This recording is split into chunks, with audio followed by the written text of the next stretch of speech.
In this video, I'm going to go through the 4 most important things that I've learned by spending over $10 million on Meta to help you scale your brand. And at the end of this video, I'm going to drop an extra tip that's really helped me scale massively in the last 6 months, so you don't want to miss out. For those of you watching, my name's Brody. I've taken my own business from my bedroom all the way to 8 figures per year in just 2 years. So I've got some pretty useful tips, and also I'm running a business myself, so I'm in the weeds, I'm finding out new things every day, and I'm going to share all that with you. Okay, let's get into the 4 most important things that you need to know about Facebook ads. Firstly, creative is king. New creatives are the lifeblood of scaling an ad account. Since the growth of TikTok in 2020, the behavior of people online has changed massively. How people interact with content has shifted, and now it's harder than ever to get attention. The reason I mention TikTok here is because TikTok and Meta ads are actually quite similar. They're both short form content, and on both platforms, people aren't really interested in you at all, especially when it's an ad. So, how do you get attention? Well, you need to prioritize the hook. The hook is the first 3 seconds of your ad. I deem a hook rate above 50% a winner. It's calculated by the impressions divided by the amount of people who watch 3 seconds. Another key indicator to a good creative is a high average watch time. Now, I deem anything above 10 seconds above average, and that's probably where you want to aim for. Now, if you use Meta Ads Manager, you'll know that the default settings are terrible. I don't show you anything. So what I'm going to do is I'm just going to help you set up some custom columns for your hook rate and also your average watch time. What we're going to do is you're going to come hit these 3 bars here, 3 vertical bars, scroll to the bottom and just click Customize Columns. So once you're in here, it's going to give you, you'll probably have a preset that's already open. So delete all of these. Just for simplicity's sake, you will probably have your own columns, and look, you can spend time in here trying to figure out, what's useful. If a lot of people have problems with this, I can make a video on just this and probably go through some of the columns that I use on a daily basis. But for now, let's create a custom metric. So once I'm in here, hook rate, I just call it that. You can call it what you want. There are other names for it, but I prefer hook rate. So impressions divided by 3-second video plays. And then you want to divide that by 100. That should give you a hook rate percentage as a percentage instead of a whole number.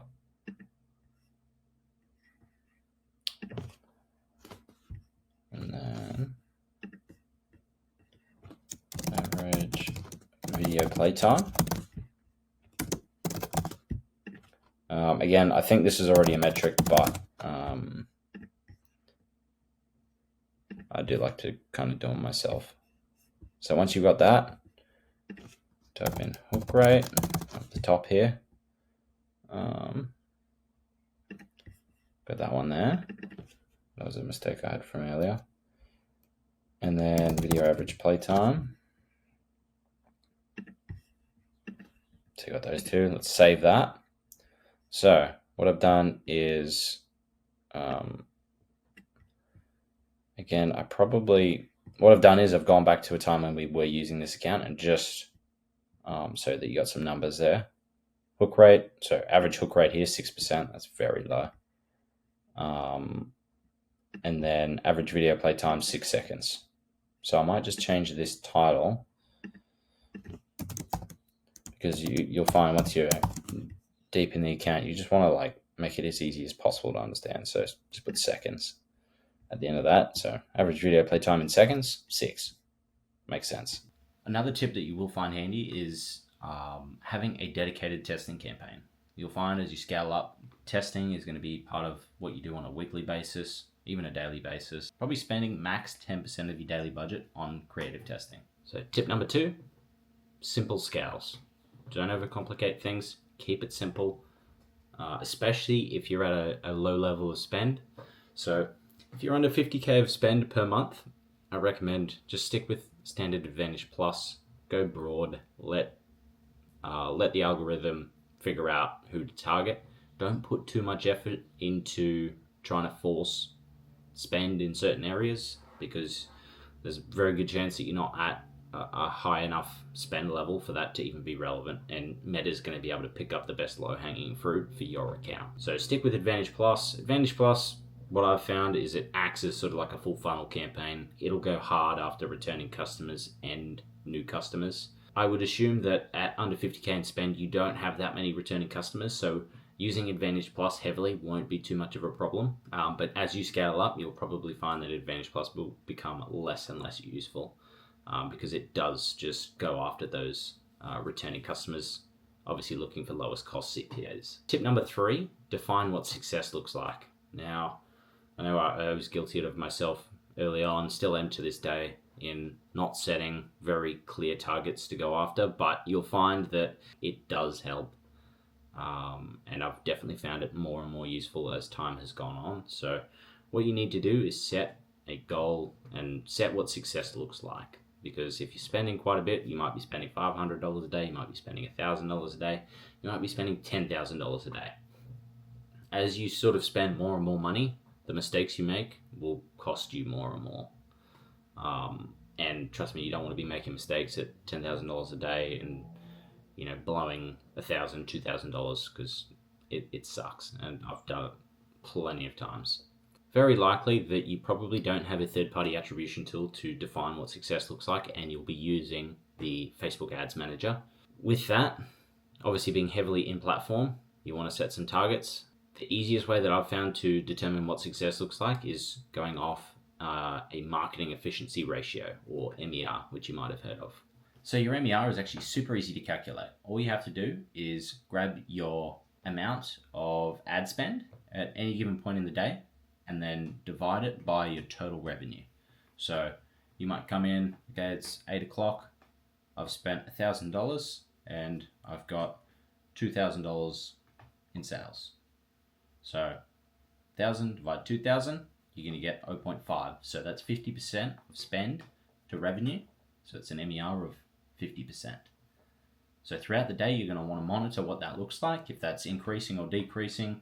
Do you need to upspend or pull back spend to make sure that you're falling within your targets that you've deemed as success for your business? So there's not one MER target that is going to be useful for every business. Every business is different. We've all got different COGS, different margins, different fixed costs, variable costs, all sorts of things that change. So if you aren't up to date with your numbers, get onto it, because it is extremely important, especially as you start to scale up. Fourth most important lesson that I've learned, and my fourth tip, is just test, test, test. There's no such thing as a bad idea or a bad creative or a bad campaign setup until Facebook says so. I've had creatives that I thought were terrible that have scaled to over $1 million in spend, and I've had creatives that I thought were absolute game changers that only spent a few dollars and failed. So never hold back from chasing an idea. If you've got something in your head and you think it's a little bit out there, it's not on brand, screw being on brand, especially when you're at a smaller scale. You need to get attention. There's no point being on brand if no one knows who you are and no one cares. So the main thing is attention, attention, attention. And the only way to get attention is to test. Test things you wouldn't normally do. Test interesting hooks. Test stories. Okay, storytelling is the main driver of a good creative. Tell a story. Make people want to watch an ad, because 90% of people don't want to watch ads. Now, I've also seen campaigns and ad accounts that just run completely differently. Might have one ad account that runs with one campaign and scales to $1 million, $1 million in spend per month through one campaign. I see ad accounts that just run using Advantage Plus. I see accounts that run using cost controls like bid caps and cost caps. I see accounts that run well using interest-based targeting, which is apparently dead. It's definitely not. But it really depends on your business, and your ad account is going to behave differently depending on your customers and who's interested in your product and so many different things. So always test. Something that I like to think of when I'm in the account is test and move quickly until something's working. So if something's not working, change it, change it, change it, change it. If it is working, then don't touch the thing. Only increase the budget. If something's working, don't fix something that's not broken, because I've done it before and it's an absolute killer. Okay, so I've got a little bonus tip here. If you are at a higher level, probably anywhere between 100 to 500k spend per month, give an inflated budget campaign a go. So what you want to do is set your daily budget to $1 million. So this will actually bypass the budget pacing within Meta. So you'll bypass that, and basically you're going to want to use cost controls like bid caps and cost caps to make sure that you're restricting spend. So set your targets. If you've done it before, if you've used caps before, make sure you play it safe to start and just gradually nudge them up to a point where it actually starts spending, because you'll find that when you first set this thing up, it won't spend. But just edge those caps up, whether it's bid caps or cost caps, edge them up, and also set a lifetime budget. Important, so that you don't lose a hell of a lot of money. So set a lifetime budget. It won't impact too much, but when you first start, you might have $1 million a day, but you might have a $10,000 lifetime budget. So as soon as it hits that, if for whatever reason there's a bug or something happens and it screws up the budget pacing and it'll just blast, what you want to do is just set some sort of barrier there to just shut it down if it does do anything crazy. So have those in place. So first of all, you're going to want to set your budget at $1 million a day. Set some cost controls, cost caps or bid caps. I find bid caps are much stricter. Cost caps you can get more spend into. And also set that lifetime budget. Make sure you're minimizing your potential losses until you get it to a point where it's humming nicely. That's something that I've found has been very useful in the last few months, and we'll be scaling massively with it in 2025.